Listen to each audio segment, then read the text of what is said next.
Hi dear students, welcome to MSc classes. चलिए dear, आज हम लोग संस्कृत पढ़ेंगे। संस्कृत का पाठ लेकर के आए हैं हम। आप लोग देख रहे होंगे बोर्ड पर लिखा हुआ षष्ठ पाठ है भारतीय संस्कारा। हमारे जो भारतीय संस्कार है ना, वो जितने भी संस्कार हैं उन सभी संस्कारों की हम लोग चर्चा करेंगे। हमारे यहाँ जन्म के पहले जब बच्चा घर में होता है, घर में कैसे जाता है, घर में कौन कौन सा संस्कार होता है, वहाँ से शुरू करेंगे। फिर आगे बढ़ते हुए मुंडन उपनयन होते हुए विवाह कैसे होता है, वर वधू का कैसे कैसे विवाह होता है, कैसे एक दूसरे का निरीक्षण होता है, फिर कैसे वो दोनों माँ बाप बनते हैं, फिर कैसे उसका अंतिम संस्कार होता है। इस सारे भारतीय संस्कार के बारे में इस पाठ हम चर्चा करने वाले हैं। तो इसीलिए इस पाठ में आप लोग शुरू से अंत तक बने रहिएगा, स्किप करके नहीं भागना है। अगर भागेंगे तो समझ में नहीं आएगा। और जानना ज़रूरी है, हम क्योंकि भारत में रहने वाले हैं, हमें अपने भारतीय संस्कार को जानना ज़रूरी है, जानकारी होनी चाहिए। और हमें अपने भारतीय संस्कृति पर, अपने भारतीय संस्कार पर गर्व होनी चाहिए। तो आइए आज हम लोग भारतीय संस्कार को पढ़ते हैं, जो कि आपके सिलेबस में षष्ठ पाठ है, छठा पाठ में है, उसको देखते हैं। सबसे पहले आते हैं पाठ परिचय। आप लोग बुक निकाल करके तैयार रहेंगे। बुक आप देख रहे हैं जो कि इस प्रकार से है, ये वाला पाठ देख रहे हैं ना आप, भारतीय संस्कारा। ठीक है, तो चलिए भारतीय संस्कारा को देखते हैं। इसमें क्या सब कहा गया, कैसे कैसे होता है, जन्म में घर में किस संस्कार हो जाता है, फिर घर से बाहर निकलने का किस संस्कार होता है, सभी संस्कारों के बारे में एक एक करके जानते हैं भारतीय संस्कारा। तो आइए सबसे पहले पाठ परिचय में चलते हैं।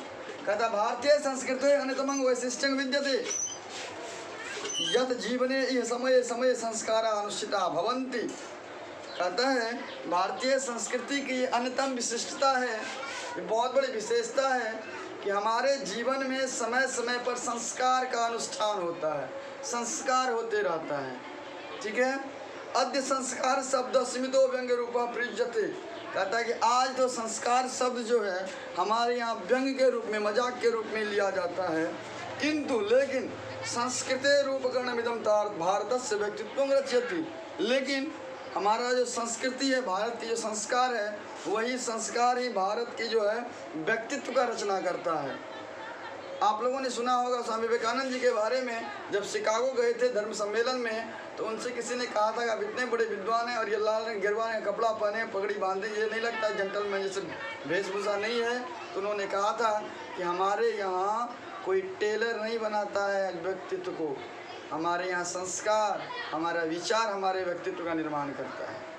तो इसीलिए हमारे अंदर जो संस्कार है, हमारी जो भारतीय संस्कार है, वही भारत का पहचान है, वही हमें भारतीय व्यक्तित्व का परिचय करवाता है। इसीलिए हमें अपने संस्कार को मानना चाहिए, संस्कार के प्रति सजग रहनी चाहिए। विदेशे निवसन्तो भारतीय संस्कारान प्रति उन्मुखा जायतावश्च। कहता है कि विदेश में जो रहने वाले भारतीय लोग हैं, भारत के रहने वाले जो विदेश में रहते हैं, अमेरिका, इंग्लैंड, फ्रांस, रूस में रहते हैं, वो लोग भी अपने संस्कार को नहीं छोड़ते हैं, वो लोग भी अपने संस्कार पर रहते हैं। आप लोगों ने देखा होगा हमारे यहाँ बिहार का एक बहुत बड़ा पर्व है, राजकीय पर्व छठ पर्व। इसकी पूजा अब दुनिया में अमेरिका, इंग्लैंड हर जगह होने लगी है ना। और हमारे देश की जो महिला अगर विदेश में भी रहती है तो अभी भी वहाँ वो नहीं कुछ तो कम से कम जो हमारा प्रयोजन होता है, पर्व होता है, तो 10 साड़ियाँ पहनती है। ठीक है, अर्थात को अपने संस्कार को अभी भी बचा के रखी है। तो इस प्रकार से विदेश में जो रहते हैं भारतीय, वो भी अपने संस्कार के प्रति क्या हैं, उन्मुख हैं और जिज्ञासु हैं। पाठे अस्मिन् तेषां संस्काराणां संक्षिप्तः परिचयो महत्वं च निरूपितम्। और इस पाठ में ऐसे संस्कारों का संक्षिप्त परिचय और महत्व को निरूपित किया गया है कि आखिर भारतीय संस्कार का क्या परिचय है, क्या महत्व है, इनके बारे में इस पाठ में बताया गया है। ठीक है, और संस्कार के हिसाब से हमारे यहाँ विदेश में रहने वाले लोगों का नाम भी क्या होता है, भारतीय संस्कृति की तरह होता है। आप लोगों ने शत्रुघ्न सिन्हा के बारे में सुना होगा, जो बहुत बड़े एक्टर थे, अब तो राजनेता हो गए हैं। उनकी बेटी कभी हीरोइन है सोनाक्षी सिन्हा, तो उनका नाम शत्रुघ्न है। जबकि उनके पिताजी अमेरिका में रहते थे, अमेरिका में ही पले बड़े सब कुछ हुआ, और उनका नाम है शत्रुघ्न। 4 भाई हैं, राम, लक्ष्मण, भरत, शत्रुघ्न। अमेरिका में रहते हुए फिर भी क्या किया, अपनी संस्कृति को नहीं छोड़ा, अपने बच्चों का, उनके पिताजी अपने बच्चों का नाम शत्रुघ्न रखा। तो निश्चित रूप से ये क्या कहता, हमें सिखाती है कि हमें अपने संस्कार को नहीं छोड़ना चाहिए, चाहे दुनिया के किसी भी कोना में रहें, क्योंकि भारतीय संस्कार सर्वोपरि है। चलिए आगे बढ़ते हैं। इस पाठ में क्या देखेंगे हम लोग, भारतीय संस्कार का जो महत्व है, परिचय और महत्व को जानेंगे। क्या महत्व है भारतीय संस्कार का हमारे जीवन में। तो आइए शुरू करते हैं। भारतीय जीवने प्राचीन काल संस्कारा महत्तम धार्यन। भारतीय जीवन में प्राचीन काल से ही जो हमारा संस्कार है, संस्कार का महत्व रहा है। संस्कार का महत्व रहा है कब से? प्राचीन काल से। प्राचीन संस्कृति विज्ञान संस्कारे भ्यो जायते। प्राचीन संस्कृति का ज्ञान भी हमें संस्कार से ही होता है। हमारी भारतीय प्राचीन जो पुरानी संस्कृति है उसका ज्ञान भी हमें किससे होता है? संस्कार से ही होता है। अतृष्णां कल्पना आसीत् यत् जीवन सर्वेषु मुख्यावसरेषु वेद मंत्राणां पाठ वरिष्ठानां आशीर्वाद होम परिवार सदस्यानां सम्मेलनं च भवेत्। और अत्र मतलब यहाँ, हमारे यहाँ भारत में ऋषिणां कल्पना आसीत्, ऋषियों के द्वारा कल्पित जो है जीवन के सभी मुख्य अवसर पर, जीवन के सभी मुख्य अवसर, जन्म हो, मुंडन हो, उपनयन हो, विवाह हो या मरने के बाद संस्कार हो, उन सभी में क्या होता है? वेद मंत्रों का पाठ होता है, बड़े लोगों से लोग आशीर्वाद लेते हैं, हवन होता है, परिवार के सदस्य जो बाहर हैं सबको इन्फॉर्मेशन हम लोग करते हैं, आमंत्रित करते हैं, सब हमारे यहाँ आते हैं, इकट्ठा होते हैं, परिवार के सदस्यों का सम्मिलन होता है। ये हमारी संस्कृति है, ये हमारा धरोहर है, ये हमारी भारतीय पहचान है। तत्सर्वं संस्कारानुष्ठाने संभवति। और तत्सर्वं संस्कारानुष्ठाने भवति। और सभी संस्कार में क्या होता है? अनुष्ठान होता है, पूजा पाठ यज्ञ कर्म होता है ना। हम लोग विद्वान को बुलाते हैं और बड़ा श्रद्धा के साथ हम लोग क्या करते हैं? संस्कार करते हैं, अपने परिवार के सदस्यों को बुलाते हैं, बड़े लोगों से आशीर्वाद लेते हैं। बड़ी एक अच्छी संस्कृति और संस्कार है हमारी।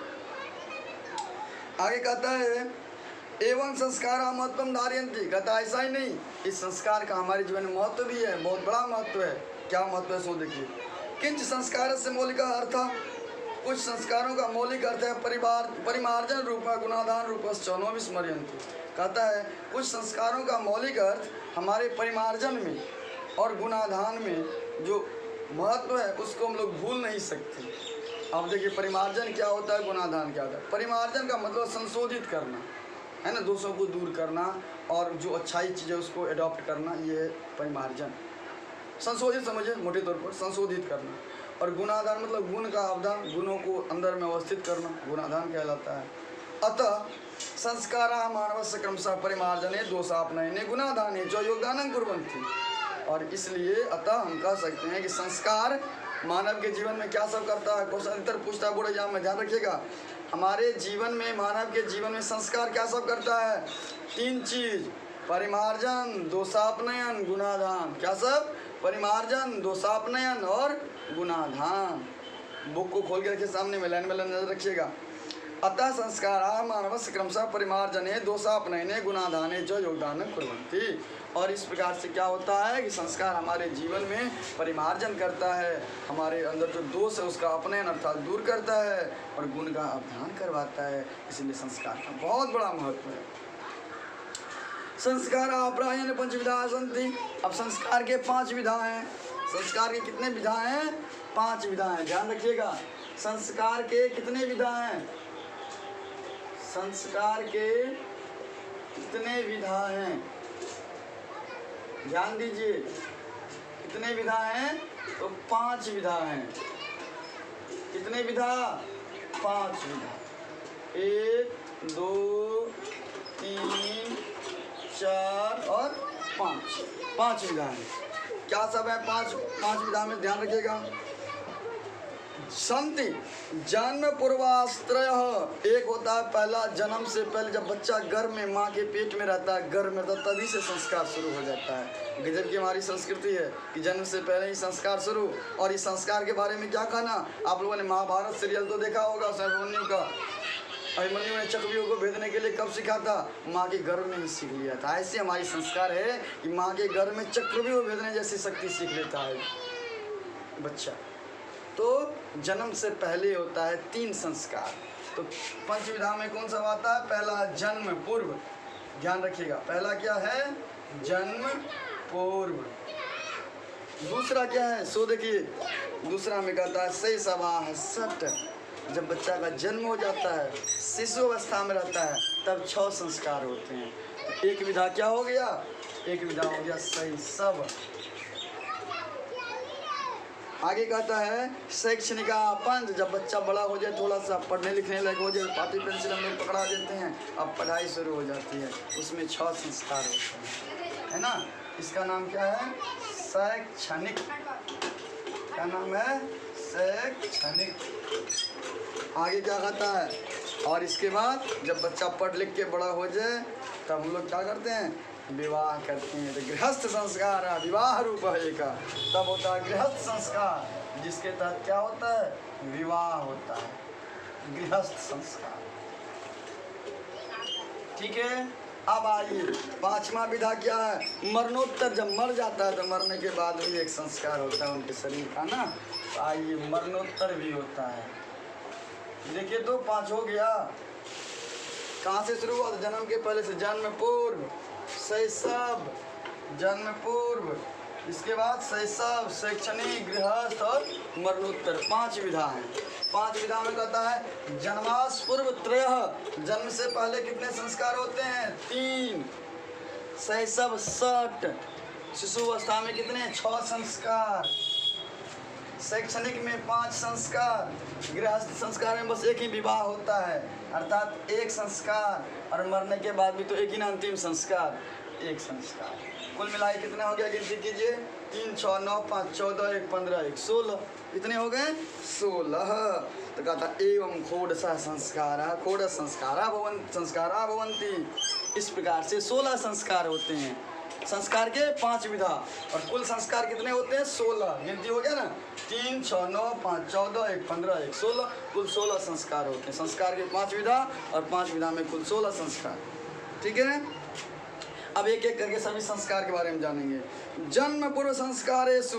अब आइए, जन्म से पहले गर्भ अवस्था में हम लोग गर्भ में रहते हैं, बच्चा गर्भ में रहता है माँ के गर्भ में, तब कौन कौन संस्कार होता है? जन्म पूर्व संस्कारेषु, जन्म से पहले के संस्कार में होता है गर्भाधानम्, अर्थात जब बच्चा गर्भ में प्रवेश करता है तो उस संस्कार का नाम है क्या? गर्भाधान। क्या है संस्कार? गर्भाधान। पहला जन्मपुर में 3 संस्कार। पहला होगा गर्भाधान, घर में जाएगा तब ना संस्कार होगा, गर्भाधान। दूसरा में क्या होता है? पुंसवनम। तीसरा में सीमंतोनयनम। हो गया 3, गर्भाधान, पुंसवन, सीमंतोनयन। तो पूर्वाधान, गर्भाधानम, पुंसवनम, सीमंतोनयनम चेति त्रयो भवन्ति। तो जन्म से पूर्व 3 संस्कार होते हैं। क्या सब? गर्भाधान, पुंसवन और सीमंतोनयन। ठीक है, 3 संस्कार होते हैं। अत्र यहाँ गर्भ रक्षा, सबसे पहले गर्भ में रक्षा हो बच्चा का, गर्भ में बच्चा खराब न हो जाए, तो सबसे पहले क्या होता है? गर्भ की रक्षा होती है। गर्भस्थ संस्कार आरोपणम, और गर्भ के समय बच्चे में संस्कार का आरोपण होता है। संस्कार वहीं से शुरू होता है।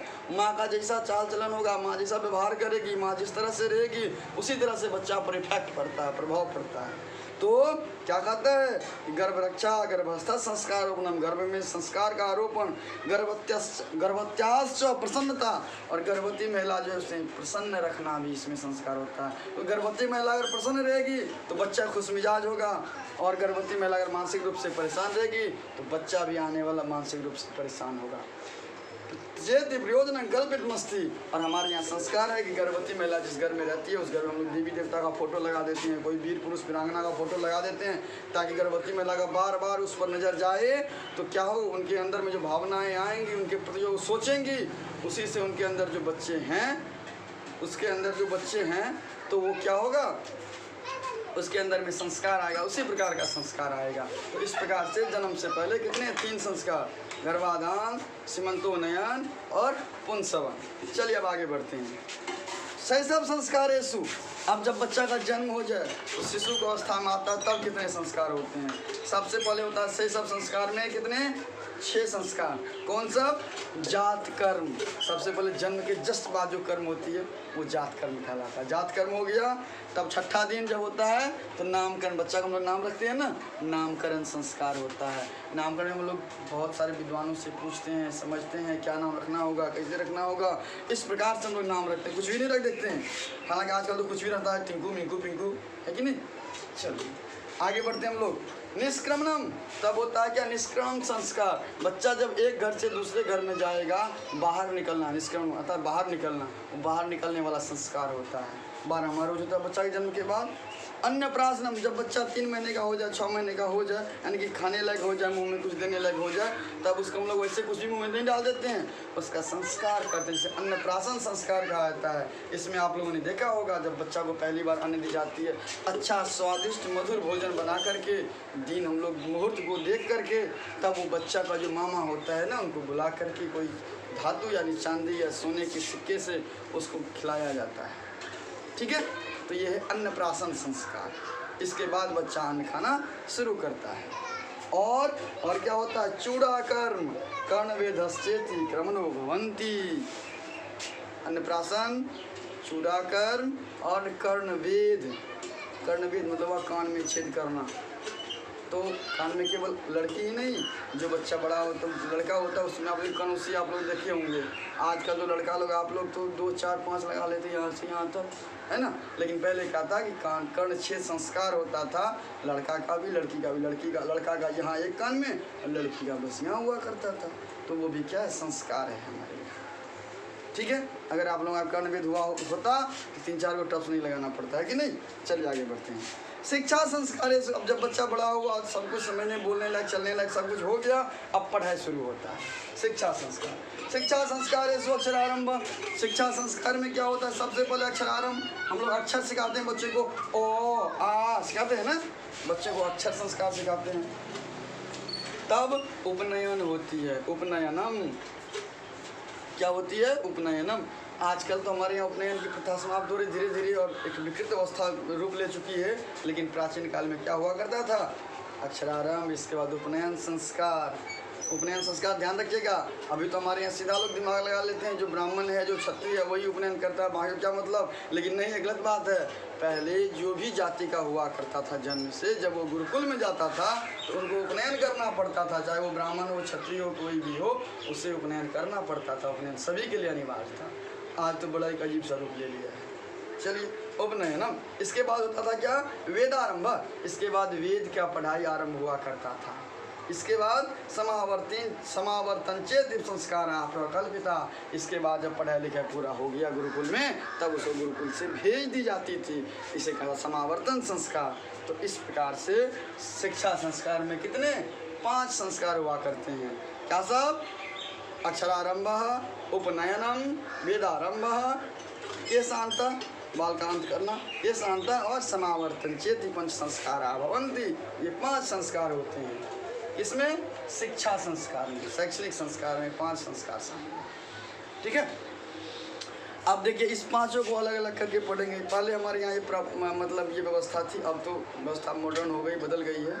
और क्या सब व्यवस्था थी सो देखिए एक एक करके। अक्षरारंभ, अक्षर लेखनम और अंक लेखनम चौथिसु प्रारब्ध। इसमें हम लोग क्या करते हैं? बच्चों को अंक लिखने के लिए, अक्षर लिखने के लिए सिखाते हैं, है ना।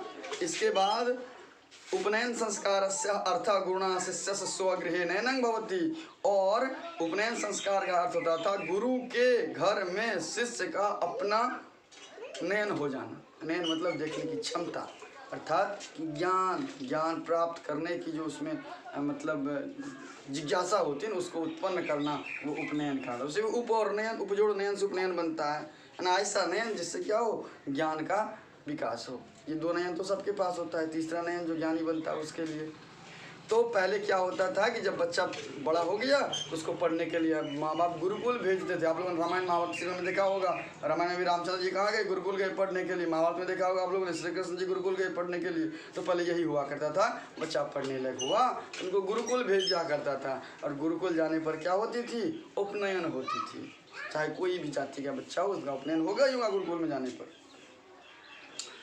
इसके बाद तत्र शिष्य शिक्षा नियमान पालयन अध्ययन करोति। और वहाँ छात्र जब गुरुकुल जाता था तो शिक्षा नियमों का पालन करते हुए अध्ययन करता था। जो गुरुकुल का नियम होता था उस नियम को फॉलो करते हुए, उस कानून को मानते हुए, शिक्षा नियमों का पालन करते हुए वो लोग क्या करते थे? शिक्षा अध्ययन करते थे। ते नियमा ब्रह्मचर्य व्रते समाविष्टा। और वो सभी नियम ब्रह्मचर्य व्रत में शामिल होता था। आप लोगों ने सुना होगा कि विद्यार्थी ब्रह्मचर्य होता है, तो इस प्रकार से वो ब्रह्मचर्य नियम में वो सभी गुरुकुल के नियम, शिक्षा नियम क्या होते थे? ब्रह्मचर्य नियम में आते थे। प्राचीन काल में शिष्य ब्रह्मचारी इति कथ्यते अस्मा। प्राचीन काल में विद्यार्थी का मतलब में होता ब्रह्मचारी। जो ब्रह्मचारी है वही विद्यार्थी है। विद्यार्थी मतलब ब्रह्मचारी, ब्रह्मचारी मतलब विद्यार्थी, है ना। विद्यार्थी को ब्रह्मचारी कहा जाता था प्राचीन काल में, ठीक है। और कहता है कि गुरु गृह एवं शिष्य वेदारंभं करोति स्म, और गुरु के घर में जाने पर वो क्या करते थे, वेदारंभ करते थे, वेदों की पढ़ाई करते थे, क्योंकि पहले मुख्य पढ़ाई वेद की हुआ करती थी। और क्यों ना हो, चारों वेद में ही पूरी दुनिया की सारी व्यवस्था, गणित, भूगोल, विज्ञान, जो भी कहते हैं आप आज के विषय ना, सभी विषय उसमें शामिल हैं, ठीक है। सभी विषय उसमें शामिल हैं, ठीक है। चलिए अब आगे बढ़ते हैं हम लोग। अब वेदारंभं करोति स्म, वेदानां महत्वं प्राचीन शिक्षायाम उत्कृष्टं मन्यन्ते स्म। और वेदों का महत्व प्राचीन शिक्षा में, पहले जो शिक्षा हुआ करता था ना, उसमें वेदों का बहुत ज़्यादा महत्व था। के शांत संस्कारे गुरु गृहे एवं शिष्य प्रथमं क्षौर कर्म होती स्म। और के शांत संस्कार में गुरु के घर में सबसे पहले शिष्य का क्या होता था, क्षौर कर्म, वही बाल का मुंडन हुआ करता था। अत्र गोदान मुख्यम कर्मो, और वहाँ गोदान मुख्य कर्म हुआ करता था, गाय का दान करना। कैसे होता था, सो देखिए, जैसे कि आप कोई गुरुकुल, आप लोग अभी एडमिशन लेते हैं कोचिंग में, तो क्या करते हैं, एडमिशन फी देना पड़ता है, स्कूल में देना पड़ता है। तो पहले गुरुकुल में भी एडमिशन फी था, तो मुद्रा नहीं था, पैसा नहीं था, तो गाय का ही हिसाब किताब हुआ करता था। गाय गोदान करते थे शिष्य, और तब वहाँ गुरुकुल में क्या करते, अध्ययन करते थे। अत्र गोदान मुख्य कर्म, और मुख्य कर्म वहाँ क्या था, गोदान था। शिष्य, वो जो आप लोग ट्यूशन फी अभी कहते हैं, एडमिशन फी कहते हैं, वो सब गाय के रूप में हुआ करता था, उस समय भी हुआ करता था। कहता अत्र गोदान मुख्य कर्म, अर्थात गोदान वहाँ मुख्य कर्म था। अतः साहित्य ग्रंथे सुवस्य नामांतरं गोदान संस्कारो विलभ्यते, और इसीलिए साहित्य ग्रंथों में हमें मिलता है गोदान संस्कार। ये गोदान संस्कार वहीं से आया है। समावर्तन संस्कारोद्देश्य शिष्य गुरु गृहात् गृहस्थ जीवने प्रवेशा, और जब इतना काम हो गया, गुरु के घर गया, उपनयन हो गया, छोर कर्म हो गया, वेदारंभ किया, वेद भी पढ़ लिया, सब पढ़ाई पूरी हो गई, तब समावर्तन संस्कार होता था। और समावर्तन संस्कार का अर्थ हुआ कि गुरु के घर से उसको बाहर कर दिया जाता, विदा कर दी जाती थी गुरु के द्वारा, और कहता था जाओ गृहस्थ जीवन अपनाओ, है ना, क्या करो, गृहस्थ जीवन अपनाओ। और गृहस्थ जीवन अपनाने का आपको मालूम है, विवाह करना होता है, विवाह करो और गृहस्थाश्रम अपनाओ, ठीक है। नेक्स्ट आगे क्या होता है, सो देखिए, शिक्षा अवसाने गुरु शिष्यानुपदेश गृहं प्रेषयति, और गुरु शिक्षा समाप्त होने के बाद गुरु क्या करते थे, उनको उपदेश देते थे, और उपदेश देकर के क्या करते थे, घर प्रेषयति, भेज देते थे। उपदेश, उपदेश में क्या सब देते थे, सो देखिए क्या सब उपदेश दिया करते थे गुरु महाराज। प्रायण जीवन धर्म प्रतिपाद्यन्ते, जीवन के धर्म के बारे में बताते थे। यथा सत्यम वद, जीवन का धर्म के बारे में कि सत्य बोलो, धर्मं च, धर्म के अनुसार चलो, स्वाध्यायान प्रमद, और स्वाध्याय में कभी आलस मत करो, है ना। इस प्रकार का उपदेश दे करके, शिक्षा पूरा करके गुरु महाराज क्या करते थे, बच्चों को गुरुकुल से बाहर भेज देते थे। क्या करने के लिए, गृहस्थ जीवन अपनाने के लिए, विवाह करने के लिए। आज भी तो हम लोग पढ़ लिख लेते हैं, कहते हैं पढ़ा लिखा पूरा हो गया, पैसा कमाने लगा, अब लड़का शादी कर दिया, है कि नहीं। उस समय भी ऐसा ही हुआ करता, पढ़ाई पूरा हो गया, उनको भेज दिया, चलेगा गृहस्थाश्रम अपना लेगा। नेक्स्ट अगला पेज जाको देखिए आप लोग, विवाह संस्कार पूर्वक में मनुष्य मनुष्यो गृहस्थ जीवन मनुष्य। विवाह संस्कार का अर्थ होता था मनुष्य का वास्तव में गृहस्थ जीवन में प्रवेश करना, गृहस्थ जीवन में क्या करना, प्रवेश करना, ठीक है।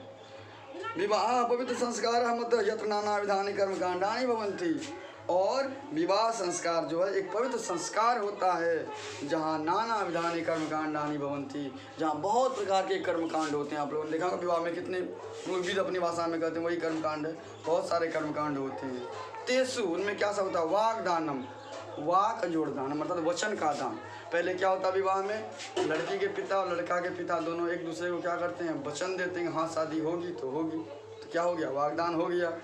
मंडप निर्माणम, डेट फिक्स हो गया, अब क्या होता है, मंडप बनना तैयार होता है लड़की के यहाँ, जिसमें बैठ करके शादी होगी, मंडप निर्माणम।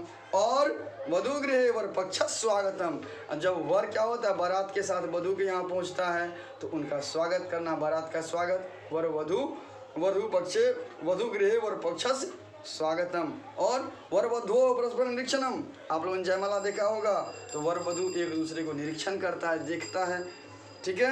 कन्यादानम, तब क्या होता है कि वधु के पक्ष से जो बड़े लोग हैं, बुजुर्ग हैं, वो क्या करते हैं, कन्यादान करते हैं, ठीक है। इसके बाद अग्नि स्थापना, आप लोग आम का लकड़ी का अग्नि स्थापन होता है।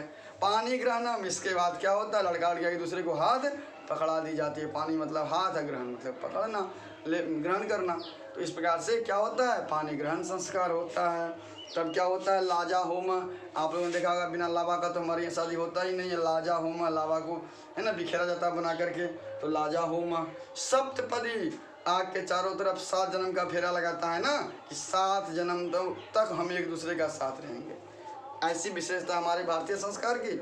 और विदेशों में तो एक जन्म में न जाने कितनी बार शादी करता है लड़का भी और लड़की भी। और हमारे यहाँ अगर एक बार हो जाए तो कितना जन्म का फेरा लग जाता है, 7 जन्म का फेरा लग जाएगा। 7 जन्म तक हम लोग एक दूसरे के साथ रहेंगे। थोड़ा गड़बड़ सड़बड़ लगता है ना, एक जन्म में छुट्टी हो जाना चाहिए। चलिए कोई बात नहीं, हमारे यहाँ जो परंपरा है वो हम बता रहे हैं, संस्कार है हमारे यहाँ। सिंदूरदानम, और क्या होता है, सिंदूरदान होता है। लड़का जो है लड़की के मांग में सिंदूर देता है। तो इस प्रकार से विवाह में विभिन्न प्रकार के कर्मकांड होते हैं।